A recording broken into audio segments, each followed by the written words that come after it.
Uma ótima tarde a todos. Começamos agora a segunda edição do Agricultura BR ao vivo para todo o Brasil, nesta quinta-feira, dia 5 de agosto.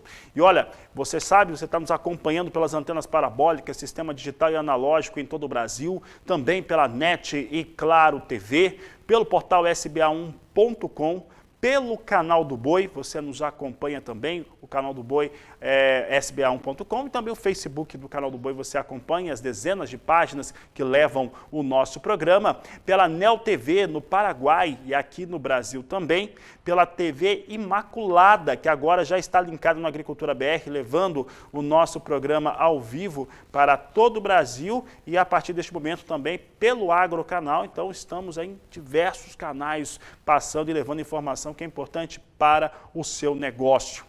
E olha, começa o programa de hoje falando a respeito de geadas. É claro que as últimas edições do Agricultura BR temos falado muito sobre o que aconteceu em Minas Gerais, mas outros estados e outras culturas também sofreram com as consequências das baixas temperaturas. E é por isso que nós vamos falar sobre os efeitos desse frio mais intenso sobre as áreas de pastagem lá no Rio Grande do Sul. E eu converso com o pesquisador da Embrapa Pecuária Sul, o Gustavo Trentin, que está conosco ao vivo pela internet. Gustavo, obrigado pela sua participação aqui no Agricultura BR, no canal do Boi. Quais são os primeiros diagnósticos sobre essas áreas de pastagem aí no Rio Grande do Sul? Boa tarde, seja bem-vindo. Boa tarde, Fabiano. Boa tarde, espectadores do Agricultura BR. Bem, são vários os danos que a geada provoca, né? A geada é um evento para nós no Rio Grande do Sul comum e frequente. Todos os períodos de julho, todos os anos, ocorrem geadas com maior ou menor intensidade. Esse ano nós estamos tendo ocorrências de geadas para nós desde o final de maio. Então seguiu o mês de maio, junho teve algumas e agora em julho várias, e causam intensidades e danos de diferentes intensidades. Para nós é frequente no Rio Grande do Sul a ocorrência de frentes frias, que esfriam o ambiente. Mas quando chega às frentes polares, aí nós temos essas ocorrências de geadas. Quanto maior o período que essa frente polar fica no ambiente, maior é o dano que nós temos causado ao ambiente. Então, nós temos na parte de pecuária tanto o dano aos animais, que eles têm a perda de energia que foi acumulada semanas, meses anteriores, né, para se manter a sua temperatura, e também nas pastagens que elas cessam ou diminuem seu crescimento. Então, se nós temos pastagens tropicais, ocorrem delas cessar o crescimento, muitas vezes até um caso mais extremo de morte de pastagem, e no caso de espécies temperadas, como aveias, aveim, trigos, trevos, eles diminuem muito o seu crescimento nesse período. E os animais, nesse momento, como o ambiente é mais frio, demandam mais energia para essa manutenção do estado corpóreo e para ganho de peso. Então, eles precisam um pouco mais de alimento nesse período. Gustavo, e esse período que eles precisam de mais alimentos, né? E é o período também que normalmente você tem uma disponibilidade menor. Como é que está essa oferta, né? Entre aquilo que é produzido no Rio Grande do Sul, principalmente em relação a pastagens, como é que você avalia a oferta de alimentação para esse gado? A oferta ela diminuiu, né? Esse ano nós tivemos quais problemas, assim como em boa parte do Brasil, nós passamos por um período de seca, para nós foi mais intenso ali no mês de abril e maio, esse período de secas, e isso faz com que a planta não se desenvolva, não cresça e não tenha reservas. Diferente de cultivos de grãos, as pastagens nós temos um armazenamento da planta por um período que ocorra eventos, por exemplo, geadas, estresses hídricos, né? A planta tem reservas. Quando ocorrem esses eventos, a planta usa essas reservas para o seu crescimento.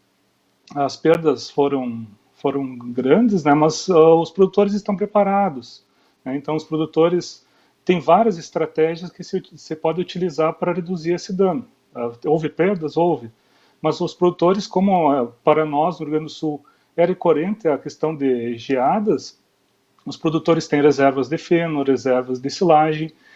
No ponto de vista de campo, nós podemos fazer o diferimento do campo, então nós temos uma reserva de diferimento, você deixar uma área reservada, sem animais, e essa área vai crescer, e quando chega a geada, essa área que cresceu, ela protege os perfilhos novos, as gemas novas. Passou a geada, ela queima a parte superficial dessa pastagem, e a parte inferior está protegida. Então, se essas áreas que foram fechadas, quando passou uma geada, o produtor pega seus animais e leva para esses locais para eles comerem aquele alimento, né? E também esses perfilhos novos vão repor essa pastagem mais rápido do que nos outros locais que estavam em pastejo. Um risco que pode ocorrer num período seco, que nem nós passamos agora o último período, é das pastagens estarem com porte baixo, e aí as gemas ou estruturas vegetativas que rebrotam podem ter sido queimadas por geada. Então, se eu tenho, por exemplo, uma pastagem de tifton, alguma outra pastagem que está muito exposta, eu posso até perder uma área de pastagem, que não é uma tifton, é o caso de uma pastagem que não é de inverno, mas se ela for rebaixada muito, fica exposto e eu tenho que refazer essa nova área, né? Então, essas são as perdas. Mas também os produtores em ambiente como o nosso, né, também tem várias opções, né? Que a Embrapa tem à disposição várias espécies que resistem a esse ambiente mais frio. Foram selecionadas.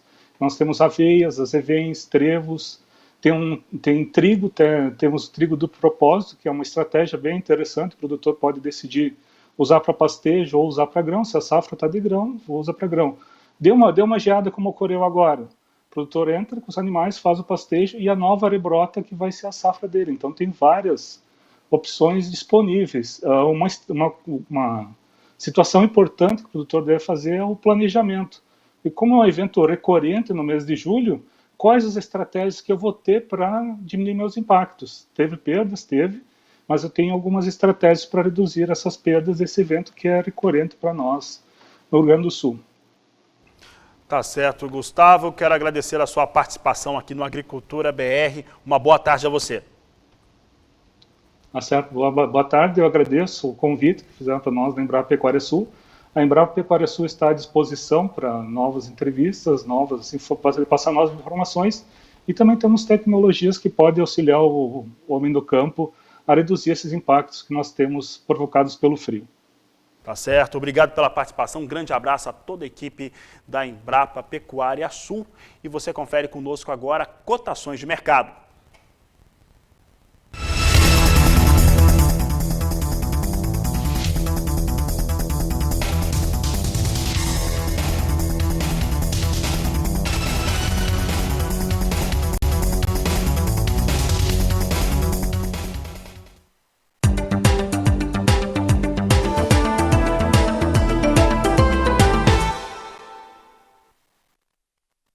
E toda quinta-feira, tradicionalmente, o Departamento de Agricultura dos Estados Unidos divulga o seu relatório de vendas e exportações. Esse relatório ainda tem vendas da campanha 2021, que totalizou, considerando os cancelamentos, 11.400 toneladas de soja.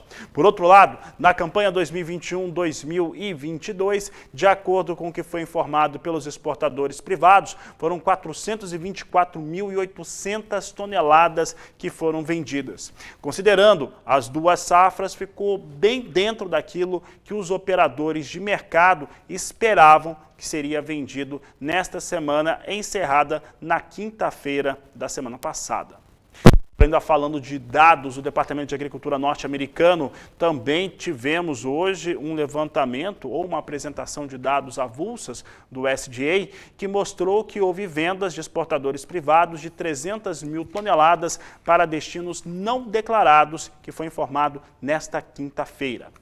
Dito isso, vamos saber como é que vem soja em Chicago. As questões climáticas continuam determinando aquilo que ocorre com soja em Chicago, milho também, e nós temos a expectativa de médio prazo com calor intenso e também mais seco. Vamos saber como é que vem soja em Chicago. Nós temos aqui as posições negociadas no mais curto prazo. Nós temos alta para Chicago. Hoje nós temos alguns destaques bem positivos para o mercado. Posição de setembro, 13 dólares 44 centes o bushel, com alta de 0,90%. Novembro, 13 dólares 36 centes mais 2 o bushel, elevação de 0,79%. Janeiro, 13 dólares 40 centes mais 6 o bushel, com alta de 0,77%. E março, 13 dólares 39 centes o bushel, elevação de 0,77%. São os negócios com soja na Bolsa de Chicago.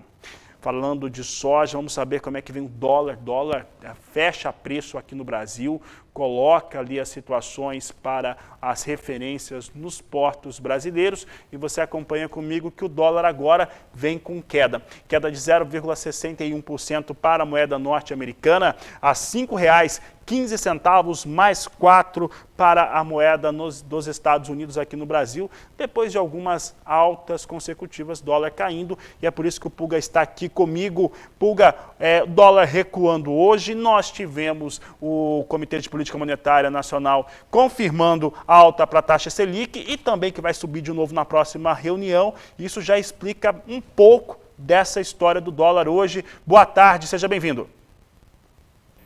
Boa tarde a você, boa tarde a todos. De fato, o que ocorre com o dólar hoje é resultado de um comunicado do Banco Central, do Conselho de Política Monetária do Banco Central, muito firme. Não só decidiu subir em 1 ponto percentual a taxa básica de juros, que saltou de 4,25% para 5,25%, para uma perspectiva de nova alta agora na reunião de setembro. Isso tudo trouxe, até pela manhã, o dólar na faixa de R$ 5,11. Neste momento, está a R$ 5,15 mais 50, são os últimos negócios, Fabiano, já com uma queda aí aproximada de 0,59%, quase 0,60% de baixa neste momento. A baixa já foi mais acentuada. Agora, por que o dólar vai cedendo? A expectativa de que com o aumento da taxa básica de juros, haja uma atração maior para investidor estrangeiro carrear para o Brasil dólares, investindo aí nessa remuneração melhor da taxa de juros.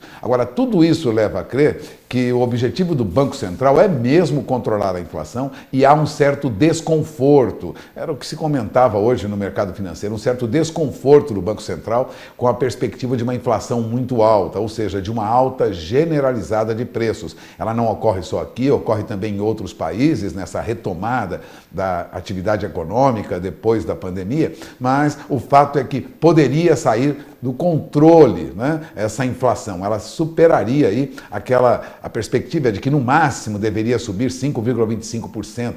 O IPCA, segundo o Banco Central, vai passar disso, vai chegar a 5,75%. Por isso, operadores do mercado já trabalham com taxa básica de juros, perspectiva em setembro, de 6,25% ao ano, já esperando uma nova alta de 1 ponto percentual na próxima reunião em setembro. Ou seja, há uma expectativa de dinheiro mais caro lá na frente. E muito mais caro, Fabiano, é com você.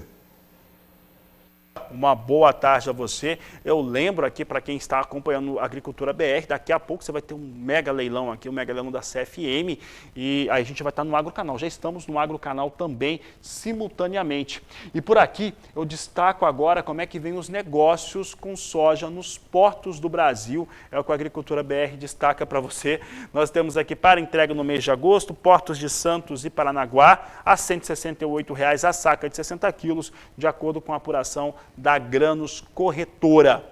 E olha, vou para o intervalo comercial, porque daqui a pouco nós vamos falar sobre previsão do tempo. Atenção, daqui a pouco tem previsão do tempo aqui no Agricultura BR e você vai saber como é que vem a colheita de milho lá no estado do Mato Grosso. Eu volto já.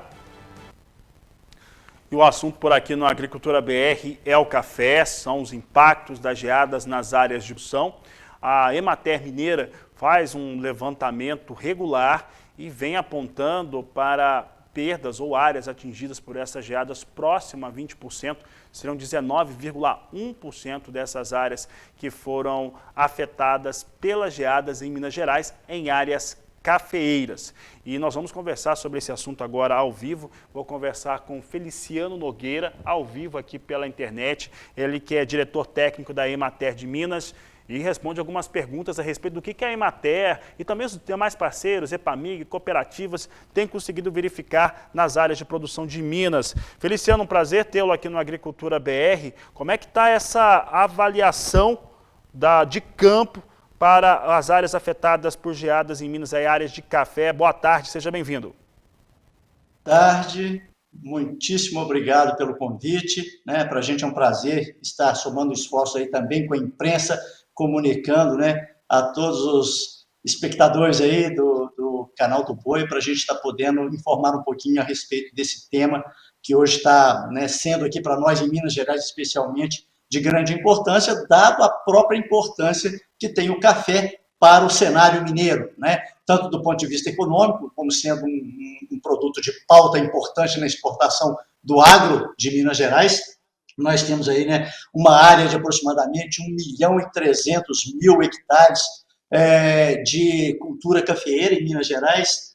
Produzimos aí, né, coisa da ordem de 27, considerando aí anos de bienalidade, né, considerando safra alta, safra baixa, alguma coisa em termos médios de 27 milhões de sacas ano. Então, é de uma extrema importância também para a agricultura familiar, que grande parte dos nossos agricultores, principalmente concentrados na região sul de Minas, temos essa grande importância para a agricultura familiar, como sendo uma atividade de importância econômica e social para eles. Bom, nós fizemos, desde que tivemos lá na semana do dia 20, esse primeiro impacto das lavouras sendo atingidas, né, das áreas atingidas com a geada, imediatamente a Emater Minas Gerais saiu a campo já em contato com as prefeituras municipais, com as cooperativas, com os sindicatos rurais, na perspectiva de já iniciar um processo de levantamento dessa área atingida, né? E nós atuamos principalmente nas nossas unidades regionais, né, que temos 32 unidades regionais espalhadas pelo Estado, mas a intensidade, né, da geada, ela principalmente foi de ocorrência nas regiões sul, uma parte do Triângulo Mineiro e o nosso Alto Paranaíba, a região do Alto Paranaíba, em que nessas regiões nós temos aí aproximadamente, nós temos 10 unidades regionais que respondem por essas áreas aí. E nesse levantamento nós chegamos aí a uma área atingida, né, em termos de hectares, de 173.680 hectares como áreas atingidas por essa geada aí, que corresponde a esse número que vocês colocam aí já na tela, né, de 19,1% da área plantada nestas regiões, nessas 10 unidades regionais onde nós atuamos. Então, é preciso que fique claro de que esses 19% corresponde à área plantada, né, nessas regiões aí, fazendo um total de área atingida, portanto, de 173.680 hectares.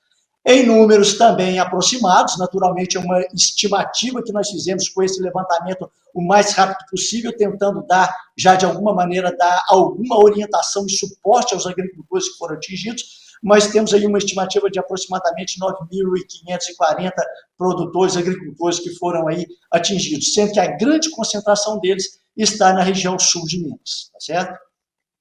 Feliciano, sobre esse aspecto que é heterogêneo, né? Quando nós falamos que são a porcentagem de áreas afetadas, nós estamos falando de propriedades distintas, de regiões distintas ali em Minas Gerais, partes mais altas, partes mais baixas. Pelo que eu conversei com alguns cafeicultores aí de Minas Gerais, parece que as partes mais baixas foram um pouco mais castigadas. Tem algum elemento, algum parâmetro que já aponta onde que ficou concentrado a maior perda? Porque comercialmente, eu tenho conversado com alguns analistas de mercado, eles estão acreditando que a safra fica muito menor do que aquela que estava se prevendo antes das geadas. Qual que é a região ali das áreas afetadas ou característica de área que foi mais afetada por esse problema climático?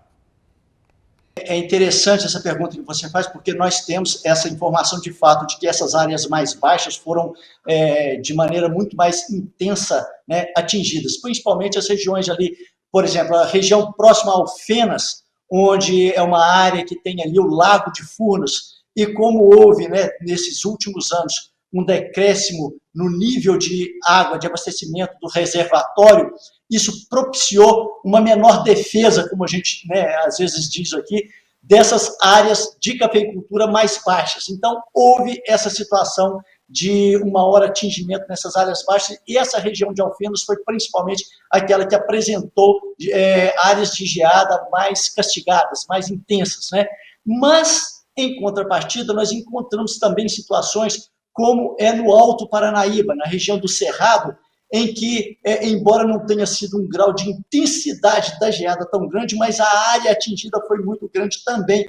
Por quê? Tem uma condição de topografia, ou de relevo, que parece que dá uma condição um pouco mais homogênea no atingimento das áreas ali onde estão implantadas as lavouras cafeeiras. No sul de Minas, talvez em função desse relevo também, né, e da circulação, naturalmente, de vento e da própria área atingida aí com a geada, nessas áreas mais baixas houve essa intensidade maior, mas talvez não tenha tido essa mesma homogeneidade, ou seja, nós encontramos graus diferenciados de intensidade de geada em áreas, né, próximas até, digamos assim. O que é diferente lá da região do Cerrado, na região ali de Alto Paranaíba, onde está ali o município de Patrocínio, por exemplo, que foi severamente atingido, né, dado essa condição de maior homogeneidade na intensidade da geada que atingiu, tá certo? Certo, Feliciano, eu agradeço a sua participação aqui no Agricultura BR, no Canal do Boi. Uma boa tarde a você. Nós é que agradecemos a participação. Tá certo, conversei com o Feliciano, ele que é da Emater de Minas. Vou aproveitar para agradecer quem estava acompanhando a Agricultura BR pelo Canal do Boi. A gente vai ficar agora de vez pelo Agrocanal, porque no Canal do Boi começa agora mais um grande leilão, leilão da CFM. Bom, e o Agricultura agora estamos pelo Agrocanal, estamos também pela TV Imaculada e todas as demais emissoras e também portal que vão transmitir no Agricultura BR. Agora de clima, porque você vai acompanhar agora a previsão do tempo. E quem fala sobre esse assunto, inclusive traz um tempo mais seco e principalmente temperaturas mais altas na região sudeste do Brasil, é Renata Ferreira. Boa tarde, Renata. Boa tarde, Fabiano. Boa tarde a todos. O frio dos últimos dias atrasou o desenvolvimento das frutas graúdas e, de acordo com o CPEA, em Tocantins, as melancias tiveram uma redução de mais de 12% aí no preço do quilo, sendo comercializado a 80 centavos.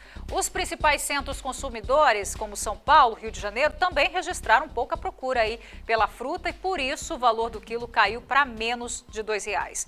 Mas a boa notícia, Fabiano, é que o Sudeste vai ter dias mais quentes agora, viu? A partir da próxima semana, a temperatura máxima sobe em toda a região e entre os dias 14 e 18, as máximas vão ficar em torno aí de 27 graus nas capitais, principalmente no Rio de Janeiro e também em São Paulo.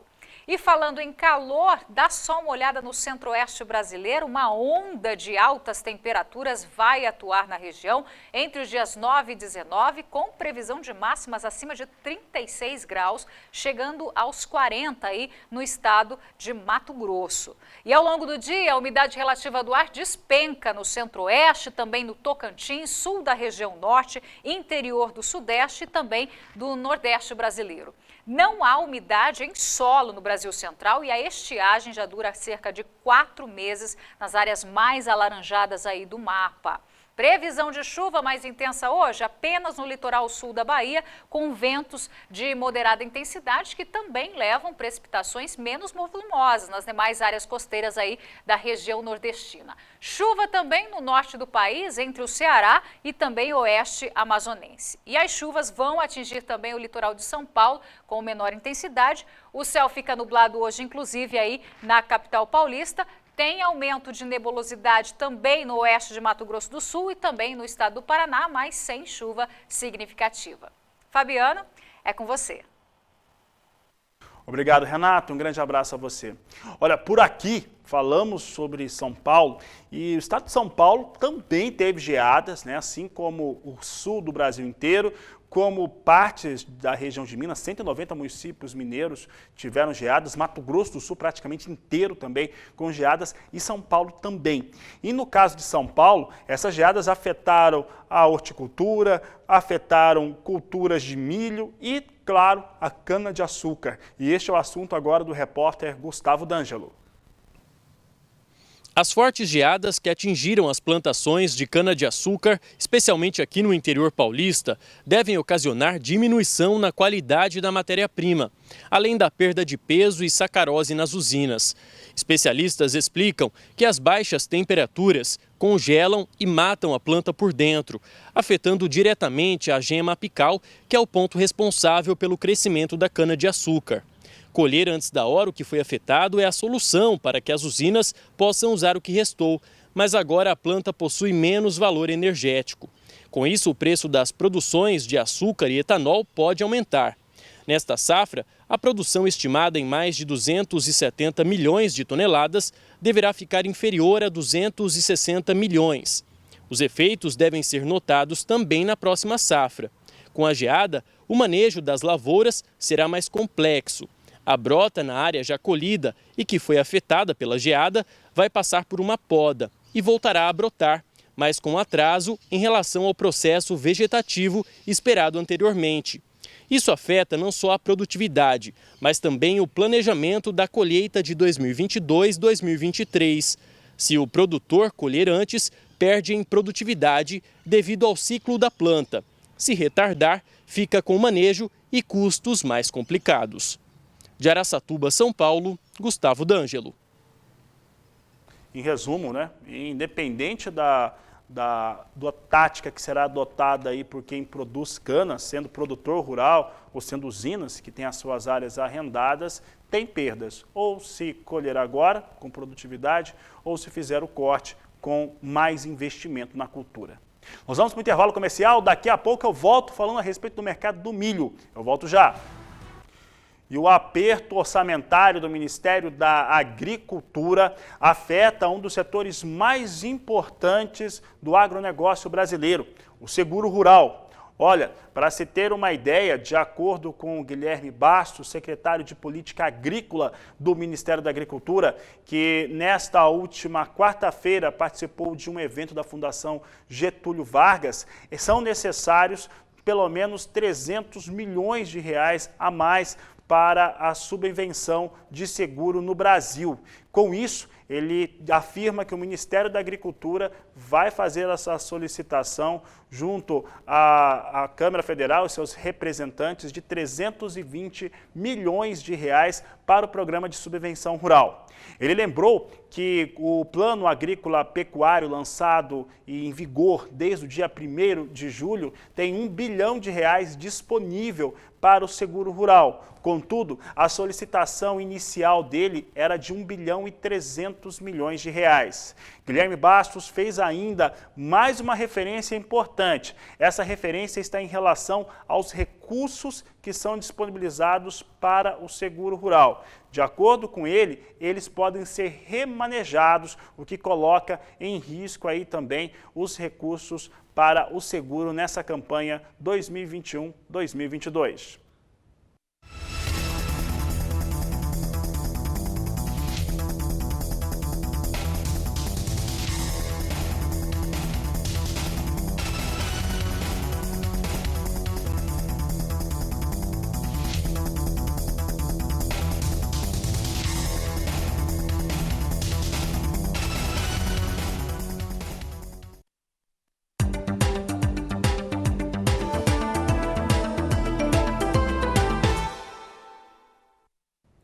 E a colheita do milho segunda safra no estado de Mato Grosso ultrapassou a marca de 80%. É o que nós vamos conferir agora na reportagem de Valdir Pacheco.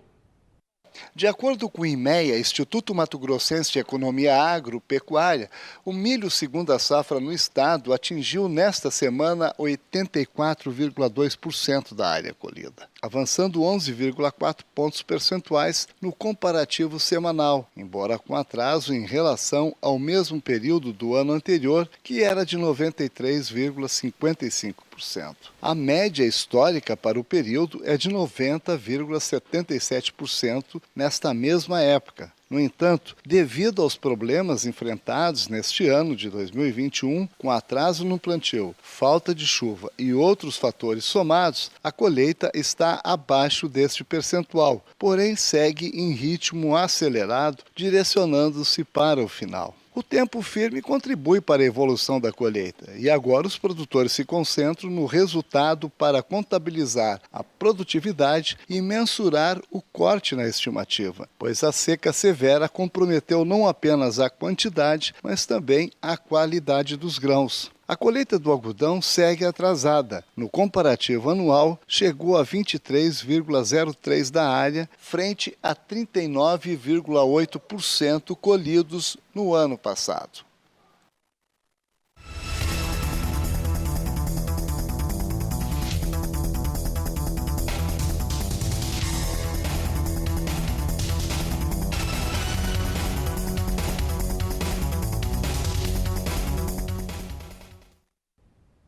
O assunto segue sendo milho aqui na Agricultura BR, primeiramente no mercado futuro brasileiro, que depois de alguns dias seguidos de queda, vinha operando em alta há pouco tempo. Nós temos aqui alta ainda para as posições de mais curto prazo. Setembro vem com elevação de 0,26% a R$ 95,55 a saca. Novembro, R$ 96,14 por saca de 60 quilos, com alta de 0,19%. Posição de janeiro sobe 0,12% para R$ 97,50 e março 0,15% de queda nessa posição para R$ 96,91 a saca. É o mercado futuro brasileiro de milho B3 aqui na Agricultura BR. Sigo falando de milho, sigo falando de mercado futuro, mas agora nos Estados Unidos, referência internacional, ela é sempre muito importante e ela vai precificando o que vai acontecendo nos campos norte-americanos. Olha só o que nós temos, Estados Unidos com aquela percepção de clima seco e pouca chuva, pouca umidade, vai subindo o milho. Milho também vai sendo motivado pelo trigo, que também sobe, dá uma disparada e acaba puxando tudo para cima. Posição de setembro, $5,60 mais 2 o bushel, a alta é de 2,66%. Dezembro, $5,57 mais 2 por bushel, elevação de 1,92%. Março, $5,64 mais 6 o bushel, com alta de 1,76%, e maio sobe pouco mais de 1,5% a $5,68 mais 6 por bushel. São os negócios que destaco agora com milho na Bolsa de Chicago. E depois de falar tanto de milho, vamos mudar de assunto agora e vamos falar de hortaliças e frutas. Isso porque há um grande incentivo entre diversas instituições no Brasil e no mundo para que se eleve esse tipo de consumo. Tanto que a Confederação Nacional da Agricultura e Pecuária, com apoio da FAO, que é o braço de alimentação da ONU, realizou um importante evento virtual no qual lançava uma pergunta: por que comer mais hortaliças e frutas? E quem conta essa história é o repórter Vinícius Souza. O objetivo do evento era debater os hábitos de consumo de frutas e hortaliças no Brasil e no mundo. No início do seminário, o oficial de nutrição do escritório da FAO para a Mesoamérica, Israel Rios Castilho, trouxe o panorama geral da disponibilidade e hábito de consumo de frutas e hortaliças no mundo. Ele ainda comentou sobre a importância de se criar políticas públicas que incentivem o consumo dos alimentos. Temos que trabalhar, temos que identificar quais são essas melhores práticas no âmbito político, leis, regulações, para promover a produção, consumo, melhorar a cadeia de valor de frutas e hortaliças, e para contribuir não só na celebração do ano, sino também na consecução nos objetivos de desenvolvimento sustentável. É uma área de trabalho muito importante que temos que trabalhar juntos. Os hábitos de consumo de frutas e hortaliças no Brasil estão mudando. Dados de um estudo nomeado como Nutrinet Brasil mostram que durante a pandemia houve crescimento no consumo desses alimentos. O número foi de 40,2% para 44,6%. E é um estudo feito totalmente online, que começou em janeiro de 2020, a gente tem um pouco mais de 1 ano e meio de pesquisa. E o grande objetivo do Nutrinet é compreender os padrões de alimentação que são praticados pelos brasileiros, que vão proteger ou vão aumentar o risco de desenvolver algumas doenças, como obesidade, diabetes, hipertensão, doença cardiovascular e câncer. A gente tem que entender a relação de padrões alimentares, e vejam, não de um alimento isolado, né, com o desenvolvimento, com a incidência de doenças na população brasileira. Mas apesar do aumento no consumo das hortaliças e das frutas, o número ainda está longe de ser o ideal. E muitos fatores explicam isso, inclusive o orçamento mensal de cada família. Dados do IBGE apontam que nem sempre é possível fazer a compra dos alimentos. A gente observa que as despesas correntes, né, ou seja, aquelas que são a manutenção do dia a dia, vamos dizer assim, né, elas correspondem a 92,7% das despesas totais das famílias, né? Então, esse pouco que sobra, ele vai para aumento do ativo, que é o investimento que a família possa fazer, e pagamento de dívidas, né? Que é a diminuição do passivo. Então, a gente observa que boa parte do orçamento doméstico, ele se volta para as obrigações do dia a dia, como pagar né, a alimentação, o transporte, né, os impostos, né? De Campo Grande, Mato Grosso do Sul, Vinícius Souza.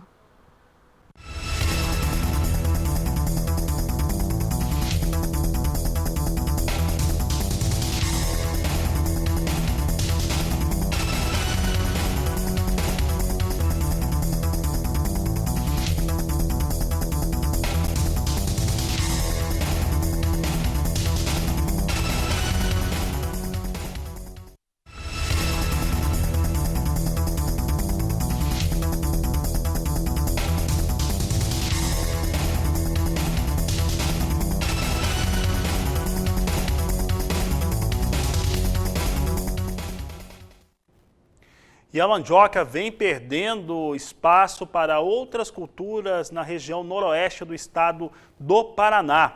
Com o valor do arrendamento mais alto, há uma opção dos produtores rurais em trabalhar em outras commodities e, mais do que isso, substituindo aí a mandioca das áreas de produção. É o que nós vamos ver com o repórter Mauro Andrade. A região noroeste do Paraná é referência na produção de mandioca do estado. E nós estamos na farinheira Ouro Fino, que tem a capacidade de produzir 1.200 sacos por dia. Vamos conversar com Rodrigo Orsi, que é proprietário, para saber como está o mercado da mandioca.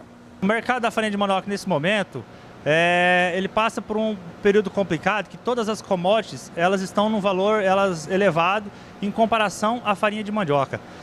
A farinha de mandioca, como ela não reagiu os preços em relação aos outros produtos, os arrendamentos de terra, comparando com soja, milho e a cana-de-açúcar, tanto laranja, eles subiram demais os arrendamentos de terra na nossa região.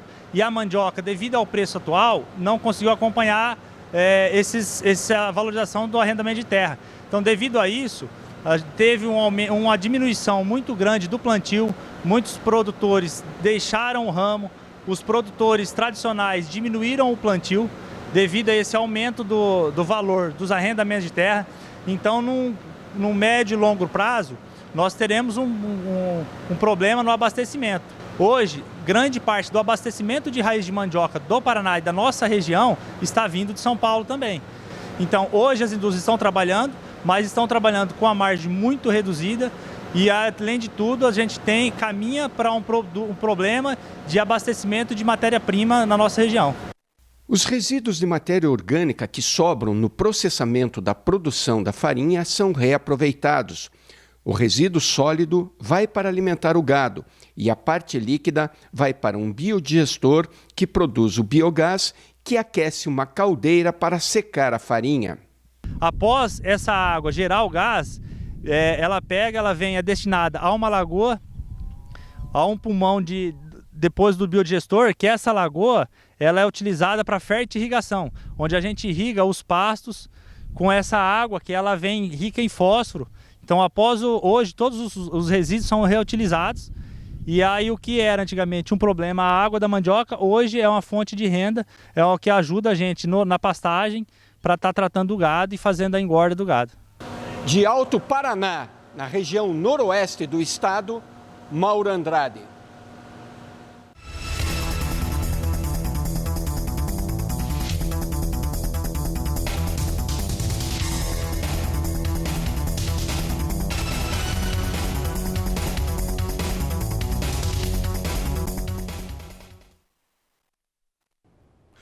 Por aqui, informações finais desta edição do Agricultura BR. Vamos ver como é que vem soja em Chicago. Na abertura desse programa, nós tínhamos soja em alta, nós temos soja permanecendo em alta. Esse é o momento que nós temos o maior fluxo de negociação também na Bolsa de Chicago, pelo menos desde meio-dia no horário de Brasília. Nós temos aqui setembro com $13,44 mais 6 o bushel, alta de 0,96%. Novembro, $13,36 o bushel, com alta de 0,77%. Janeiro, $13,40 mais 4, com alta de 0,75%. E março, $13,38 o bushel, alta de 0,70%. O dólar comercial vinha recuando no dia de hoje. Isso tem muita relação com a nova taxa básica de juros no Brasil. A taxa Selic sobe, com isso se tem uma perspectiva de entrada de fluxo maior de capital estrangeiro no país. Mais do que isso, é uma alta de taxa com viés de nova alta na próxima reunião do Comitê de Política Monetária Nacional. Veja só como é que vem o dólar, agora sobe, mas sobe menos do que nós víamos na abertura do Agricultura BR. Agora, cai menos, né? 0,25% de queda, a R$ 5,17 mais 3. A queda hoje do dólar chegou até 0,70%. por conta dos efeitos aí dessa taxa de juros maior e uma expectativa maior de entrada de capital. Com essas informações, essa edição do Agricultura BR fica por aqui. Eu desejo a todos uma excelente tarde, um grande abraço e até a próxima edição.